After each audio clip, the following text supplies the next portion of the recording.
Hi, this is a video just sort of giving a rundown on our 58 P Baron. Fly several corporate jets. I've flown an airliner, but with all the aftermarket equipment and it being a P Baron, it's one of the more complex planes that I've flown. So, you got a bunch of great avionics in here, but it's all from different manufacturers and aftermarket, and it's not made as an integrated avionics suite. So, not knowing the experience level or a skill level of whoever's buying the plane, I may be over explaining all this to anybody, but I just wanted to make sure you guys have a safe acquisition. I've seen a couple flights where immediately following a sale, unfortunately, first leg people have crashed. So I just wanted to show you a few gotchas and show you the panel. So here we got our pressurized door. It's got, I think at least 6 latches, but it's very easy to close. You don't slam it at all because it's got a door seal for the pressurization. You just come down to 90 degrees. When you want to open it, you have to, of course, relieve pressure right here. That door seal can be pressurized. Sometimes you might forget to turn it off, but you release pressure and then lift the handle. You got to use like 2 hands. Down here we got our pressurization controller. Usually come in and set it. You want to set your aircraft altitude that you want to climb to. On the inner scale, it's going to show you the resultant cabin altitude on the outer scale that it should be once you get to altitude. Here you have the inflate switch. Over here you have the dump switch. If you had smoke in the cabin, you want to clear it, you can clear it. It doesn't go all the way up. If you're at 18,000 feet and you dump it, the cabin altitude is going to go up to I think somewhere around 13.5 or something like that. So it's not, you wouldn't necessarily need to be on oxygen right away. Here we have press the test switch. You can check the pressurization system. I've never had trouble with it. But you could set the altitude, the cabin altitude, 1,000 feet below whatever altitude you're at on the ground there, and hit that with the engines running, and it should actually start to pressurize the cabin. Here's the rate knob you can control as well.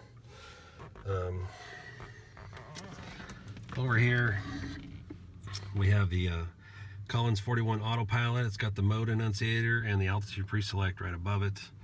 We got all our switches. So you have some custom switches here for the Aspen avionics. You got 3 power switches, the flight director and the pitch trim, and the prop sync. You got some rheostats for the lighting. Down here we have our battery and alternators, our magnetos, all of our ice protection there. You've got boots, pitot heat, fuel vent, windshield props. Then you got all your lighting is the silver switches. The green switches, we have the electric boost pumps, fuel boost pumps, and the cow flaps. The black switches are the environmentals. You got AC and heat. Down at the bottom we have our fuel selector switches. And I was trained, a lot of people were trained to test these before flight. I gotta tell you, I'm not really a fan of testing it right before you go take off and start pushing a bunch of fuel and you're low to the ground, or a high speed. You might have a high speed abort on the runway if you had any kind of fuel flow issue. So I tend to test them in cruise, actually. I like that a lot better. You've got miles and miles, maybe 75 miles you could drift even if you had no engines, if you were all the way up at altitude. So but if you had an issue with one engine, you could certainly get a long way and get to an airport, and you're not in a critical phase of flight when you test them. The reason we test them, you don't want fuel to stay in there and turn to varnish and the fuel valves lock up. You don't want to get a bubble of air in there and get vapor lock and have the engine sputtering. It's really, they're set up for regular flight right now, pointing forward. If you want to cross feed, if you want the right engine, so feed off the left tank, you just point that towards the left tank. One thing that's a little counterintuitive, think of the boost pumps as being with the tank, not the engine. So if you cross fed right here, the right engine, you would turn on the left fuel boost pump. So you can actually inhibit fuel flow a little bit by turning on the right fuel boost pump. So I don't want you to do that. If you wanted to secure an engine and turn it off, you would turn it outside like that. Again, normal flight is just forward like that. We're gonna go ahead and power up. So you got 2 batteries, but you have 1 battery switch. Turn on all the Aspens. Normally leave the alternators off for engine start so you don't get any spikes. You got all that high amperage draw. Okay, we can see the Aspens are starting to power up. Our EDM 960, the engine instrument gauges come up really quickly. We just get a low amp message because the the alternators aren't running. Okay, the first thing that normally comes up is the refuel right here. You can hit that, it's great. It's got a fuel totalizer and a fuel flow transducer. So if you top to the main tanks, it's 166 gallons as a preset, you can hit save. Or you can hit next, and if you top the outboard tanks, then you're all the way up to 190 gallons and you can hit save. Or if you just did a custom fill, like 20 gallons aside or something like that, you can hit next again and adjust up or down manually and then save. One of the cool things about this is if you forget to do it right on power up and you're 20 minutes into your flight, you can still set it, and it calculates in the fuel burn that you've already used and everything. So it's just like you set it at the beginning of the flight. So if you do forget it, you can set it in the middle of the flight for what you started at, and it'll still work. You'll just have to press the 2 left buttons down for a couple seconds to get to this the refuel menu there.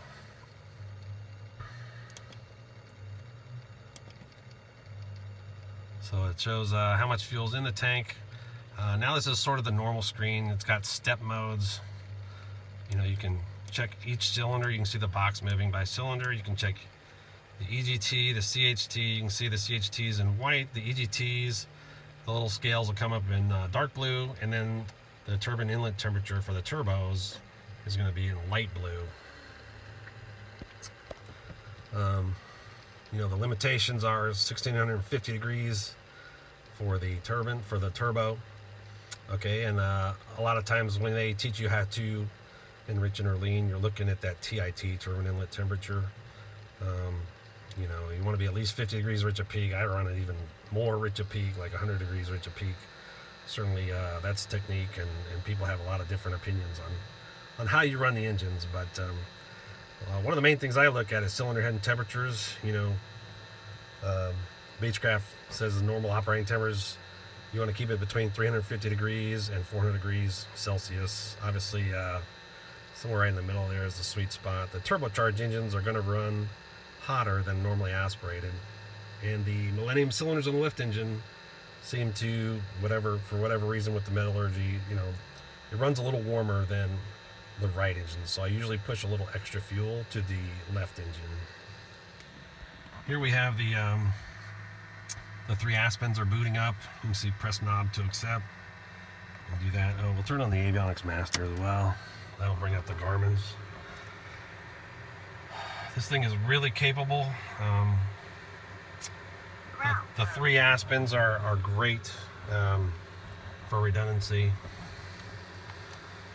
They have a little mini SD card at the bottom of each display where you can update the nav database. You can also put terrain and charts on this one that we use as an MFD normally. Okay, so I'm in the hangar now. It may not get a GPS signal, so we may get a little warning message up there. But this does display obstacle data, terrain, and weather as well. So it's got XM weather feed that comes on here.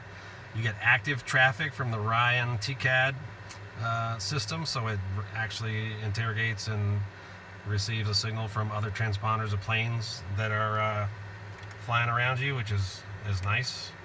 Even if you're out of radar contact. If you're in radar contact, you can get ADS-B traffic with like tail numbers of planes and things on this Avidyne MFD over here. You also get FISB or ADS-B weather over here for free, in addition to the ADS-B traffic inputs. It's really nice. You can rotate the chapters over here. Big knob is chapters. You can go to trip or nearest. You can look up winds aloft. You can look up METARs. So I use that quite a bit. I don't use it as an MFD very often, other than the traffic, ADS-B weather, and it's also the display for the active Bendix color radar. So you can select that on there as well. All that comes from the Avidyne MLB 700, installed, I believe, in the tail. So you get the ADS-B weather and traffic coming in there. Up here we got the PMA 8000 audio panel. It's looks really simple, but I would recommend downloading the manual on it. It's kind of complicated. The XM audio is piped into Music 1 input on the back of the unit, and you kind of have to use a combination of the buttons here to you can route the music to the cockpit, you can route it to all the headsets in the airplane, or you can turn it off. You can change the way that it mutes the music, whether it's just ATC calls or ATC and the intercom talking, or it doesn't cut out at all when anybody talks. There's also an XM remote control that I keep in the little slot right here under the cabin pressurization controller. If the music is on right when you power up and it's kind of a nuisance, you can just hit the mute button, and just pressing the button kind of brings the power up on the unit. You can see there. So you can change channels here through the remote. That's the only way to do it. It's, again, just down here. One nice thing about this EDM, it's got two alerters right here. When it boots up, you can see the airframe hours there. Also, if anything becomes out of spec here, not only will it flash here, but you'll get an alert right here, right in front of your face. So it's kind of nice over conventional analog instruments. If you have a alternator failure or something, you'll know right away, because anything out of spec will sort of flash at you. It's got a USB port. You can it's got data logging. You can get any kind of historical data you want off the thing. To start this engine, these turbocharged engines, they really require a lot of fuel. So you push everything forward on the controls. I prime usually, I turn the fuel boost pumps on. Once the fuel flow stabilizes, I can read it right here. It's usually around 7.5 gallons an hour. I count to about 9 seconds before I turn the pumps off. When I bring the throttles back, make sure idle cut off and just crack the throttles. And they say it's better for the fuel distribution valves if you start with the mixtures and idle cut off, and once the engine catches, you just push it forward like you do on some other planes. Here, let's see. Looking at these Aspens, I don't know how familiar with you are, but a lot of the things you do with the right button, you can change the heading, and it's in magenta there. You can press the button, you can do your altitude pre-select, so anything in magenta is what you're highlighting. And then you can hit the Baro soft key if you can't find what you want on the bottom. A lot of times the soft keys on the side will give you what you want. You can go to page 2. These are some overlays. You can overlay traffic, NEXRAD, lightning. You can do, let's see if I can clear this out.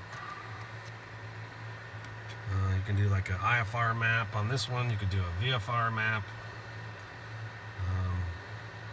You can load airways. It'll tell you, what's being overlaid here, the traffic, the XM weather. So you get XM on weather on this number 2 Aspen MFD.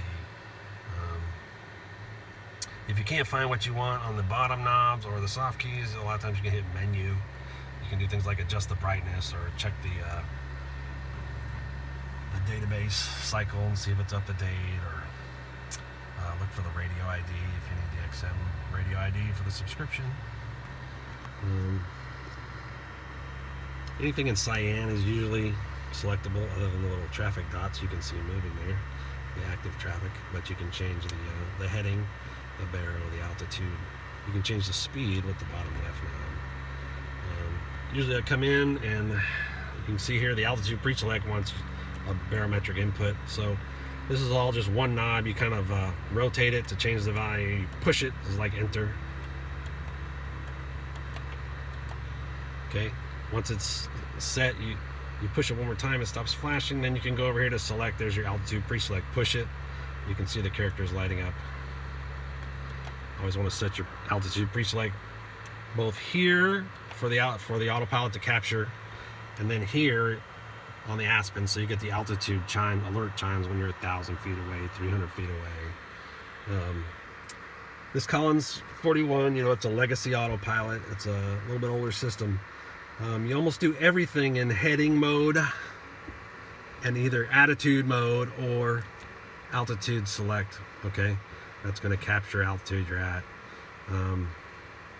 When you set an altitude here and it's on in attitude mode, you can arm the altitude with this little button right here, so it should level off at 4,000 feet. What I found, you know, it's 80s technology. Sometimes it's, you know, somewhat accurate. Sometimes it's a little bit off with the level off. So I typically just hit altitude hold mode about 50 feet prior, and then you can fine tune it with this rocker switch. You know, you can go back to attitude mode, fine tune it, and then hit altitude. That's all technique. That's certainly up to you, however you want to do it. But when you do come in, again, you want to set the baro here. You want to set the baro here. You can even hit this reversionary button, and you have like a third PFD. You could set it there if you want. Never hit the reversionary button again. You can go back to MFD mode on that Aspen, and then set it over here. We want to make sure we have the right nav source. So right there you can see it's got VLOC 1 as the nav source. If I had built a flight plan in the Garmin 430 or 530, then it would give me GPS as a selection, but until I build a flight plan, it doesn't give me that. So you always want to, you know, pick your nav source down here on the bottom. That's what the autopilot will try to track. Of course, you have to have a flight plan or a good frequency tuned in. Another little gotcha right here. Hopefully you're familiar with 530, 430, but you also have to sort of do nav source here. So if you want to send GPS signal to the autopilot, then you got it in GPS mode. If you're doing an ILS or VOR approach or navigating via VORs, you change that and it says VLOC. Okay, it's very important for an ILS approach that you make sure that says VLOC, and you make sure this does as well. Say VLOC 1 usually is how we do it, although you can set up both. If for any reason this unit fails and the autopilot, I don't know if it'll couple to this MFD or not. I've never had a failure, but you can definitely couple the autopilot to the right side. There is a selector switch right here, and it's daytime, so it's not, the annunciator is not illuminating, but it is a left-right selector switch. You can couple the autopilot to the right side PFD. Other than that, the Jeppesen databases, you have a nav database for all three of the Aspens, and you have nav databases for the Garmin 530 and 430. That can all be downloaded via Jeppesen Download Manager, and the subscription just ran out in June. The XM weather is good till July 18th. I will send the radio IDs so you can set up to have a current subscription on that. If you can have charts on here as well. That comes from Seattle Avionics, and it goes on the mini SD card for the number 2 Aspen. So you would download 3 things on this number 2. So nav database and terrain from Jeppesen, and then you can download the charts from Aspen, Seattle Avionics, I think it's called. Other little gotchas. You've got a bright dim switch that you definitely want to be in dim for nighttime use. Otherwise, the annunciators on the glare shield get really bright and they kind of mess with your night vision. But the gotcha is when you're flying again in the daytime, make sure that is back on bright. It also is for your landing gear, lights. So you want to make sure that you don't have any issues there seeing your landing gear position lights. On the glare shield, I'll hit the annunciator panel test switch. Okay. One thing when securing the airplane and walking away from it, you see the forward door and aft door lights. The door handle can look closed, but it hasn't really swung all the way through to the proc sensor to turn off those little annunciators. So always take a peek at the glare shield. It can drain your battery if that little forward door or aft door light is illuminated. So pull those door handles through with some authority. Just make sure they're fully closed. The other thing I'd want to note up here, there's a white light that says the door pump. That's for the door seal. There's just a little electric pump. You will see it light up a couple times an hour, and it's just maintaining that pressure in the door seal. There's no issue with it. It hasn't gotten worse over time or anything like that, but you'll see it inflate every once in a while, and there's no reason for alarm with that. Feel free to use me as a resource. I've got a lot of time in this plane, and I'm happy to help. Other things I can think of, this plane, happy, we cruise at 75% power, 18 to 20,000 feet. There is a bottle of oxygen in the nose. I usually keep the valve closed because honestly, if you lose pressure at those altitudes, you have 20 to 30 minutes of useful consciousness. So I don't find the need to sort of open and close it. One gotcha with the nose baggage door. Make sure that is locked and latched properly every time. That can become give you controllability issues if it comes open in flight, so it can kind of act like a flight control surface. Sorry I won't be here on the 10th, but if you have any questions, please feel free to reach out to me. I hope you enjoy your purchase. It's a very capable plane. Again, we got ADS-B weather, XM weather, active traffic, ADS-B traffic, WAAS approaches, a lot of redundancy. You got basically 3 PFDs in here. Anti-ice machine, air conditioning. It's a good all-weather machine. Other gotcha with the Janitrol heater. It's a combustion heater. There's a combustion can in the nose gear well. On the ground, you always want to run the fan 2 minutes after selecting the heat off. The fan and the heat switches are separate because you don't want to overheat that at all. There is a thermal relay. If your heat stops working, there's just a little red switch on the can there in the nose well. If it stops working for whatever reason, you might want to check that.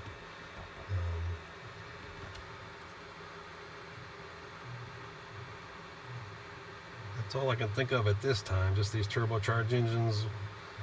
Watch those temps in Florida in the summer. You may have to step climb a little bit or shallow your climb or reduce a little power. Those Millennium cylinders run a little warmer on the left engine, so keep an eye on them. And hope you enjoy your purchase. Take care.